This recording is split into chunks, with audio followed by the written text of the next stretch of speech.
cordial saludo y bienvenidos nuevamente al Laboratorio de Física Fundamental de la Universidad Rural de Guatemala.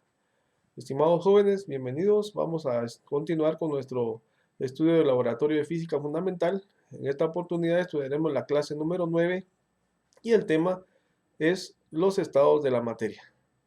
Clase número 9, recuérdense que pueden comunicarse conmigo al correo electrónico institucional fe230@urural.edu.gt para cualquier duda o comentario que ustedes puedan tener, hacérmelo llegar por favor al correo electrónico institucional. Muy bien, vamos a ver nuestros objetivos de clase. Nuestros objetivos de clase en esta oportunidad pues vamos a tener que observar y estudiar pues los estados o las fases de la materia, ¿verdad? Que estos regularmente son deformables o no, pueden fluir y estudiar los fluidos en reposo. Vamos a ver cómo estos estados de la materia sufren alteraciones con la temperatura también. Bienvenidos entonces. Regularmente cuando hablamos de los estados de la materia, luego viene a nuestra mente esos tres estados de los cuales hemos aprendido desde que somos pequeños, ¿verdad? Y en los cuales se nos indica que regularmente los estados de la materia son sólido, líquido y gaseoso. Esos son regularmente los tres estados con los cuales hemos crecido, ¿verdad? Estos tres estados, o también conocidos como fases de la materia, pues como lo he indicado, el sólido, el líquido y el gaseoso. También podemos distinguir estas tres fases como de la manera siguiente. Un sólido mantiene una forma y un tamaño estable. Regularmente un sólido tiene esa característica. Podemos ver la forma de una forma estable, siempre tiene la misma, ¿verdad? Aun cuando se aplique una gran fuerza al sólido, este no cambia fácilmente de forma, ¿verdad? O de volumen. No es tan fácil hacerlo cambiar de forma o de volumen. Sin embargo, dependiendo de la fuerza, puede modificarse. Bueno, un líquido. Un líquido no mantiene una forma fija, ¿verdad? Toma la forma del recipiente que lo contiene, ¿verdad? Y eso lo hemos experimentado todos los días cuando depositamos agua en un recipiente, en una taza, en un vaso, en una olla. El agua toma la forma del recipiente. Sin embargo, al igual que un sólido, no es fácilmente compresible, o sea, no podemos comprimirlo, ¿verdad? Y su volumen puede modificarse solo por una fuerza muy grande. Si hablamos de un gas no tiene forma ni volumen fijo, sino que se expande hasta llegar al recipiente que lo contiene. Entonces, cuando depositamos gas dentro de un recipiente, este se expande hasta contener la forma del recipiente.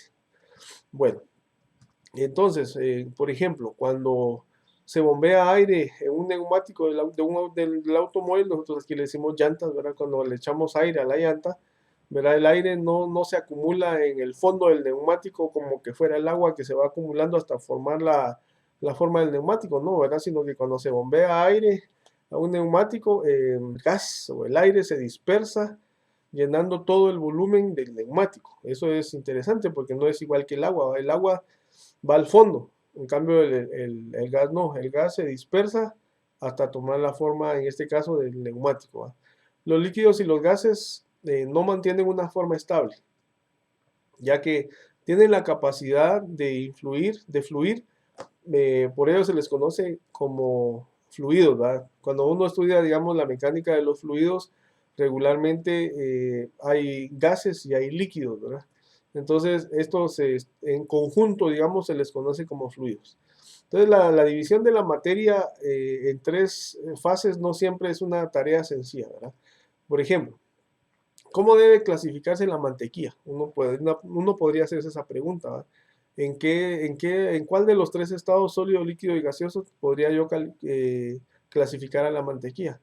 Más aún, es posible distinguir una cuarta fase de la materia, ¿verdad? Recuerdan ustedes que hemos aprendido sólido, líquido y gaseoso, pero existe una cuarta fase que se le conoce como plasma, que se presenta solo a muy altas temperaturas y consiste en átomos ionizados regularmente, electrones separados de los núcleos. Esos son los átomos ionizados. Algunos científicos también deberían, o mejor dicho, algunos científicos creen que los llamados coloides, por ejemplo, que son suspensiones de diminutas partículas en un líquido, también deberían considerarse una fase de la materia. Los cristales líquidos, por ejemplo, que se utilizan en pantallas de televisiones de las actuales, de las modernas, computadoras, calculadoras y los relojes digitales, por ejemplo, podrían considerarse una fase de la materia intermedia entre sólidos y líquidos. Sin embargo, para nuestros fines de estudio, nos vamos a centrar fundamentalmente en las tres fases comunes de la materia: sólido, líquido y gaseoso. Continuando con nuestra exposición. Entonces, podemos, como les dije, distinguir una cuarta fase de la materia que se da a muy altas temperaturas, como es el plasma. Aquí, por ejemplo, hablando de densidades de la materia, tenemos diferentes tipos de densidades. Por ejemplo, está el aluminio. Ahí tenemos una de las densidades del aluminio, la densidad del aluminio. Tenemos la densidad del agua y también tenemos la densidad del aire. La densidad también juega un papel importante, ¿va? Decimos que a veces el hierro es más pesado que la madera. En realidad esto no es cierto, ya que un tronco grande de madera, por ejemplo, pesa más que una aguja de hierro, por ejemplo. Entonces podríamos quitarnos eso de nuestra mente de que el hierro es más pesado que la madera, ¿verdad? Lo que deberíamos decir, en lugar de que es más pesado que la madera, que el hierro sea más pesado que la madera, lo que deberíamos de decir es más denso que la madera, ¿no? La densidad, sí, entonces es importante aquí en la cuestión de la sustancia, ¿verdad? La densidad, que regularmente se le agrega a la letra Rho, ¿verdad? Es una letra griega. Entonces también podríamos decir ahí que en este caso el hierro es más denso que la madera. Bueno, continuando, aquí tenemos ahora la densidad y la gravedad específicas. Es otro punto a tratar, ¿verdad? La densidad, que la letra Rho se define como la masa por unidad de volumen. Ahí tenemos la ecuación para poderla calcular. Y la unidad en el sistema internacional para poder colocarle las unidades de medida a la densidad son los kilogramos por metro cúbico. Y en algunas ocasiones, pues dependiendo de la unidad de medida, podemos medirla también por gramos por centímetro cúbico.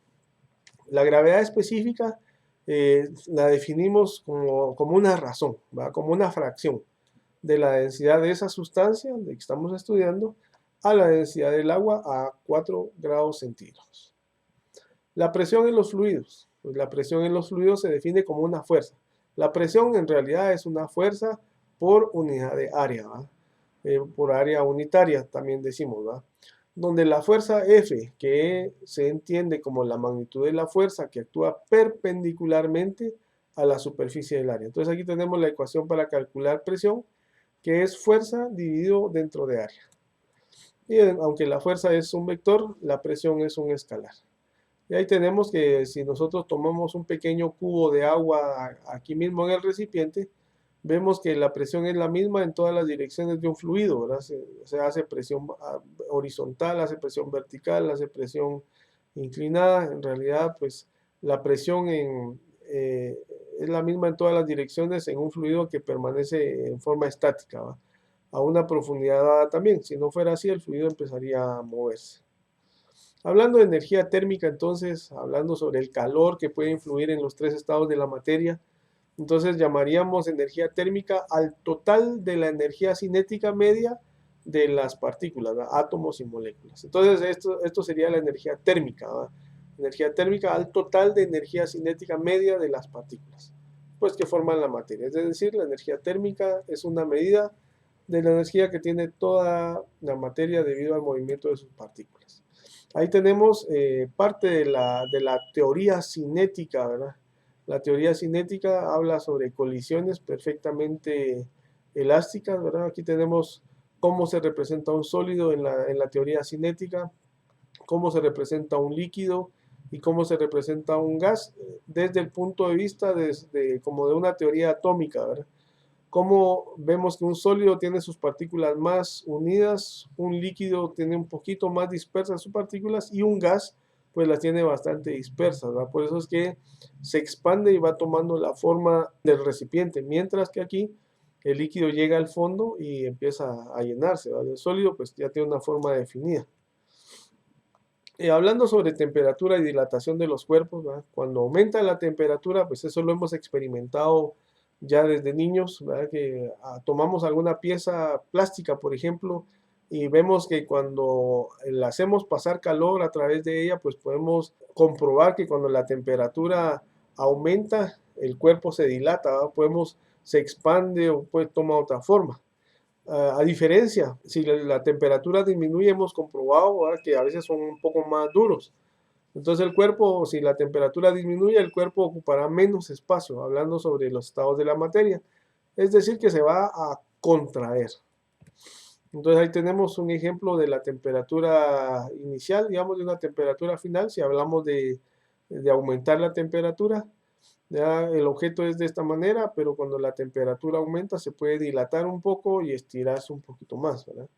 Entonces, eso es la cuestión de la temperatura. Ahora vamos a hablar sobre el calor y el equilibrio térmico.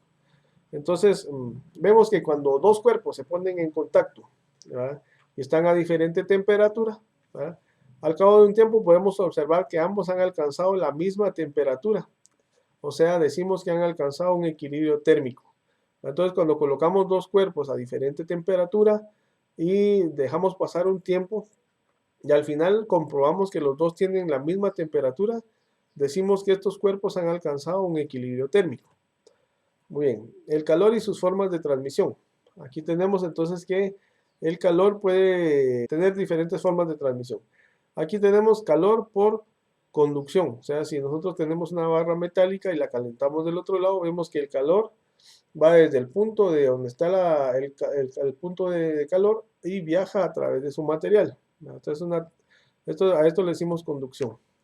Luego está la convección, ¿verdad? La convección como en una cafetera en este ejemplo, donde el dispositivo de la cafetera está en la parte inferior y emana su calor hacia arriba, a eso le llamamos convección. Por otro lado está, digamos, también la radiación, como la del sol, ¿verdad? El sol está irradiando hacia nosotros, entonces ahí están las tres formas del calor y sus formas de la transmisión, ¿va? Conducción, convección y también tenemos la radiación. Muy bien, entonces esta ha sido la clase de hoy. Vamos a resolver entonces las preguntas de estudio y espero verlos pronto en una clase más del Laboratorio de Física Fundamental.